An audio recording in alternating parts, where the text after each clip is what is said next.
नमस्कार मंडळी, तुम्हा सर्वांचं नवीन एका व्हिडिओमध्ये खूप खूप स्वागत आहे. तर आज आपण एक वाटी मुगाची डाळ आणि त्याचबरोबर सिमला मिरची वापरून अगदी खुसखुशीत अशी रेसिपी करत आहोत बरं. अगदी मूग डाळ वापरल्यामुळे प्रोटीनयुक्त हा नाश्ता होणार आहे. शिवाय बिन तेलाचा सुद्धा तुम्ही करू शकता. चला मग हा नेमका कसा बनवायचा वेळ न करता आजच्या व्हिडिओला सुरुवात करूया. सुरुवातीला आपल्याला घ्यायची ती म्हणजे मुगाची डाळ. 1 वाटी इतकी मुगाची डाळ घेते. छोटी आपली घरातली वाटी असते ती घेतली बघा. आता तुम्हाला किती प्रमाणामध्ये हा नाश्ता करायचा आहे त्याच्यानुसार मूग डाळीचं प्रमाण वाढवू शकता.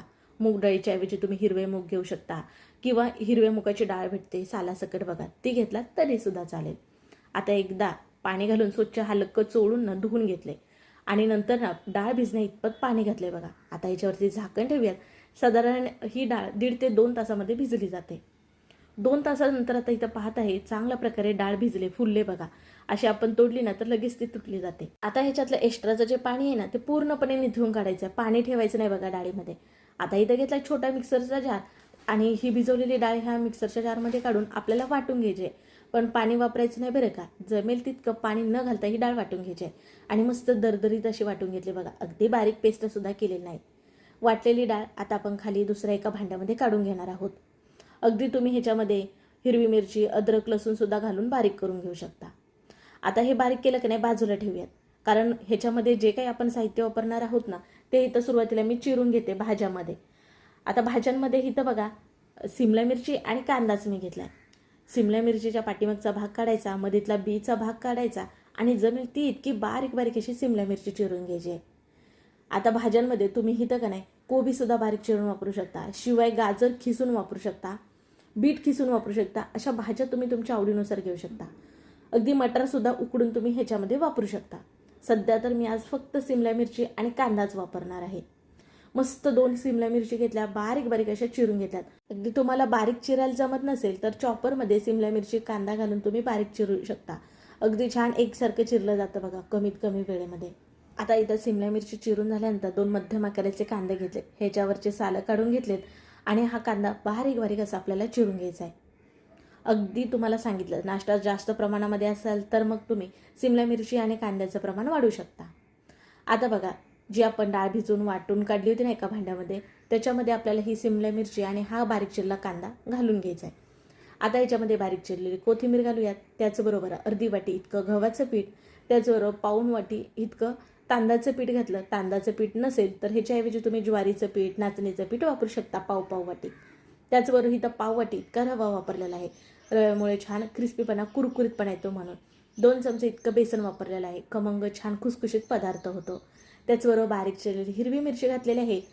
त्याचबरोबर अर्धा चमच गरम मसाला, अर्धा चमच जिरा पावडर, अर्धा चमच बारीक केलेली मिरची पूड, त्याचबरोबर तिखटासाठी अर्धा चमच लाल तिखट घातलेलं आहे. पाव चमच इतकी हळद घातले. आता काय आपल्याला हे सर्व मिसळून घ्यायचं आहे. पण आता आपण हातानेच मिसळून घेणार आहोत. ह्याचा एक गोळा करून घ्यायचा आहे, कारण चमच्याने काही तितकंसं हे मिसळलं जाणार नाही. अगदी तुम्ही ह्याच्यामध्ये एक कच्चा बटाटा त्याच्यावरचे सालं काढून खिसून घ्यायचा आणि मग त्याच्यातलं पाणी पिळून ह्याच्यामध्ये घातलात ना तरी सुद्धा चालेल. मस्त अशी चव येते. आता बघा साधेच इथं बेसिक मी मसाले घातलेत बरं का. सर्व मसाले घालून घेतले होते पण मीठ नव्हतं घातलं. तर आता इथं अर्धा चमच इतकं मीठ घातलं आणि सर्व आता हे मिसळून घेऊयात. वरून जरासुद्धा पाणी वापरायचं नाही, कारण जी मूग डाळ भिजवून आपण वाटली ती पातळ होती बघा, त्याच्यातच मळून घ्यायचं आहे. आता बघा अगदी तुमच्या समोरच इथं गोळा होतं. पण तुमचं जर हे पातळ झालं तर तुम्ही थोडंसं इथं पिठाचं प्रमाण वाढवू शकता. म्हणजे थोडंसंच कुठलंही पीठ घालू शकता, जसं की ज्वारीचं पीठ, तांदळाचं पीठ, नाचणीचं पीठ किंवा गव्हाचं पीठ. पाव वाटी घातलात ना तरी सुद्धा चालेल, अंदाज घेत घालायचा. पण ह्या पिठाचा जर गोळा हा घट्ट झाला तर काय करायचं, थोडंसंच म्हणजे 1-2 चमचे इतकं पाणी घालून पिठाचा गोळा करू शकता. बघा अगदी छान पिठाचा गोळा झाला. आता इथं थोडंसं मी हाताला तेल लावून घेते बरं का, आणि ह्याचे छोटे छोटे आपण टिक्की करून घेणार आहोत. किंवा बरेच जण ह्याला ना वडेसुद्धा म्हणतात, तर तुम्ही वडेसुद्धा म्हणा किंवा टिक्की म्हणा. अगदी हाताला तेल लावल्यामुळे चिटकत नाही. हातावरती थापून घ्यायचा. अति जास्त जाड ठेवायचं नाही बघा, नाहीतर ना भाजायला वेळ लागतो. आतमध्ये थोडासा कच्चा राहण्याची शक्यता असते. अगदी म्हणजे आयत्या वेळेस असं होतं. आता मुलांच्या शाळा सुरू झाल्यात बघा, रोज रोज टिफिनला काय द्यावं किंवा नाश्त्याला काय बनवायचं सुचत नसतं. मग सकाळी तुम्ही उठल्या ही जर मूग डाळ भिजत घातली तर मस्त खमंग तुमचा असा पोटभरीचा नाश्ता तयार होणार. किंवा रात्री सुद्धा डाळ भिजत घातला तरी चालेल. बघा इथं टिक्क्या करून घेतल्या थोड्याफार आणि थोडंफार पीठ उरलंय. त्याच्यापासून तुम्हाला दुसरा प्रकार दाखवणार आहे, तो पुढे दाखवते. पण ह्या ज्या टिक्क्या घेतल्यात त्या आपण जरा फ्राय करून घेऊयात. त्याच्यासाठी इथं पॅनमध्ये बघा 1 चमच इतकं तेल घातले. जरा चम्मच मोठा होता आणि पोहे खायच्या चमच्याने सांगायला गेलं तर 2 ते 3 चमचे इतकं तेल पुरे होतं. तेल हलकं गरम आहे. मग आता आपण ही टिक्की सोडून ना तळून घेणार आहोत, म्हणजेच की फ्राय करून घेणार आहोत. अगदी आपण नेहमी भजी वगैरे जसे तळून घेतो तसे तळून घेतलात तरी चालेल, पण इथं कमीत कमी तेलामध्ये मी तळून घेत आहे. पण तुम्हाला बिलकुल पण तेलाचा वापर करायचा नसेल मग मात्र तुम्ही तूप बटर वापरून हे फ्राय करून घेऊ शकता. टिक्कीला वरून बघा थोडेसे इथं मी तीळ भुरभुरून घेतलेत आणि थोडेसे ना ह्या स्पॅच्युलाच्या मदतीने दाबून घेऊयात, म्हणजे टिक्की दिसायला छान दिसेल, शिवाय चवीला देखील मस्त लागतील. बघा हे भाजत असताना मात्र गॅस तुम्हाला मध्यम टू लोच ठेवायचा आहे. फास्ट गॅसवरती भाजलात तर लगेच भाजले जातील, पण आतून मात्र कच्चे राहण्याची शक्यता असते, शिवाय तितकेसे कुरकुरीत लागत नाहीत. आता इथं टिक्की ही मी डायरेक्ट तळून घेत आहे, पण तुम्हाला आणखीन एक पद्धत सांगते. जसं की तुम्हाला ना कॉर्नफ्लॉवरची किंवा तांदळाच्या पिठाची स्लरी करायची आहे, त्याच्यामध्ये ही टिक्की बुडवायची आणि मग तुम्ही रव्यामध्ये घोळून घेऊ शकता किंवा ब्रेड क्रममध्ये घोळून फ्राय करून घेऊ शकता. मस्त कुरकुरीत लागतात. पण इथं मी साधे सोपे असे हे फ्राय करून घेते. बघा आता तुम्ही म्हणाल हे लगेच तुमचे तळले गेले, पण व्हिडिओ मोठा होतो ना म्हणून तुम्हाला थोडक्यात दाखवलेला आहे बरं का. बराच वेळ लागतो ह्या टिक्की तळण्यासाठी, म्हणजे असा मस्त तांबूस रंग येण्यासाठी, शिवाय कुरकुरीतपणा येण्यासाठी मंद आचेवरती तळून घेतलेत. कुठे कुठे कच्चे वाटतात तिथे मग पुन्हा असे पलटी करायचे आणि चांगले तळून घ्यायचे. आणि बघा ह्या ज्या कडा ज्या आहेत ना त्या जरा कच्च्यासारख्या तुम्हाला वाटत असेल मग मात्र तुम्ही असे फिरवून फिरवून ना त्यासुद्धा अशा तळून घेऊ शकता. आणि मस्त आता इथं आपण टिश्यू पेपरवरती काढून घेऊयात. बघा आपण एक चम्मचभर इतकंच तेल घातलं होतं, आणखीन पण त्याच्यात तेल उरलंय, म्हणजे हे टिक्की का नाही बिलकुल पण तेलकट होत नाही. तुम्ही मुलांना ना सॉस सोबत खायला देऊ शकता, अगदी टिफिनला असो किंवा मुलांना सकाळी नाश्त्यासाठी असो, अगदी मुलं आवडीने खातील. बघा शिवाय तुम्ही ह्याच्यामध्ये ना आता बाजारामध्ये मका येतोय बघा, तो मका बारीक करून घातला ना तरी सुद्धा छान प्रकारे टिक्की होते. आता तुम्हाला ह्याच पिठापासून दुसरा प्रकार दाखवते, कारण आपल्या टिक्क्या तर फ्राय करून झाल्यातच, आपण काढून घेतलं. ते म्हणजे काय, इथं पोलीपाट घेतलाय, त्याच्यावरती कॉटनचा रुमाल घातलाय, रुमाल हा ओला करून घेतलाय आणि मध्यभागी आणि पाणी थोडं घातलंय. आपण जे पीठ तयार केलं होतं त्याचा एक गोळा घेतलाय आणि तो इथं टाकून थापून घेत आहे, म्हणजेच की तुमचं इथं थालीपीठ तयार होणार. मस्त हाताला पाणी लावून घ्यायचं आणि पातळ हे थालीपीठ असं थापून घ्यायचं. बघा पाणी हाताला लावून घेतलं की हाताला चिटकं सुद्धा नाही आणि थालीपीठ तुम्हाला पातळ पाहिजे तितकं पातळ जाड ठेवता येतं, मस्त पातळ होतं. पातळच थालीपीठ करायचं, म्हणजे हे लवकर भाजलं जातं, शिवाय ह्याला कुरकुरीतपणा खुसखुशीत असे हे थालीपीठ होतात आपले.